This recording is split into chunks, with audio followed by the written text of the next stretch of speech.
T'as-tu vendu pas mal de fusils sur le dark web cette semaine, toi? Moi, je sais pas pourquoi, il y a comme un creux dans le marché. Cette semaine, j'ai décidé de t'analyser quelque chose. J'ai pris tous les sujets que vous m'avez suggérés sur YouTube, Facebook et Tinder. C'est pas vrai, là, j'ai pas pris ça sur YouTube. J'ai lancé un d'or et c'est tombé sur un sujet, alors c'est ça que je vais faire. Je vais t'analyser quelque chose que t'as pas envie d'entendre parler.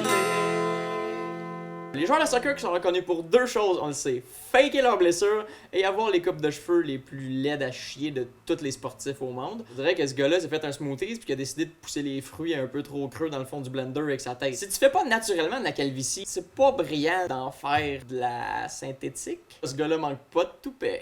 On dirait que sa coiffeuse est retournée trop rapidement sur le marché du travail après avoir fait un ACV. Si je tiens mes ciseaux avec mes deux mains, je suis un peu capable de les fermer.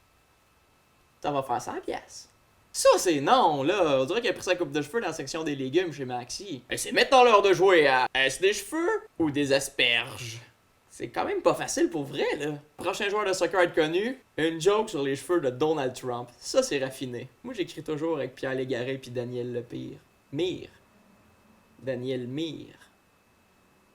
Les ballons de soccer ont été inventés à peu près en 1800 par une vache qui voulait avoir un enfant mais qui était pas capable. Elle essaye de s'en gosser un, puis avant même de pouvoir mettre les pattes dessus, il y a quelqu'un qui est passé puis il a kické sa tête d'une fille qui travaillait chez Tim Hortons. Pow! C'est rentré dans son filet. C'est comme ça que le sport est né. Une chance qu'il a pas kické sur un serveur sympathique, parce que sinon en France, il y a pas grand monde qui joue au soccer. Tu as déjà vu ça, toi, en France, un serveur qui est sympathique?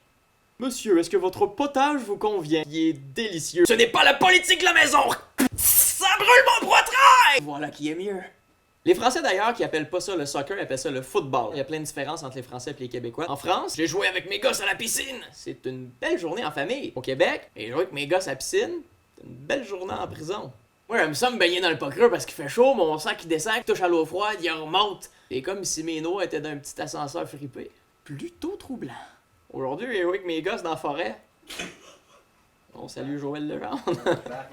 Le soccer, c'est un sport qui est quand même assez violent. Là. Il y a plein de blessures qui peuvent survenir comme celle-ci. Ça doit faire mal.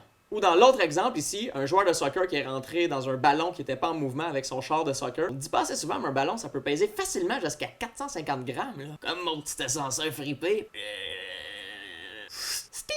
Pourriez-vous me tenir la porte? Je vais prendre les escaliers. Quand les joueurs gagnent, ils aiment ça célébrer. Lui, ce qu'il faisait, c'est qu'il faisait des backflips. On peut le voir ici, justement. Juste avant de faire un backflip, et là, attention, oh, pow! Une fois le backflip réussi. C'était époustouflant. Bref, c'est ce qui conclut mon analyse sur les joueurs de soccer. Si t'as le goût que j'analyse ton sujet, continue de m'en écrire dans les commentaires et je vais peut-être un jour le choisir. Et n'oubliez pas les jeunes, si vous voulez être cool au secondaire, faut fumer plein de clopes. Va t'analyser quelque chose que t'as pas envie d'entendre parler.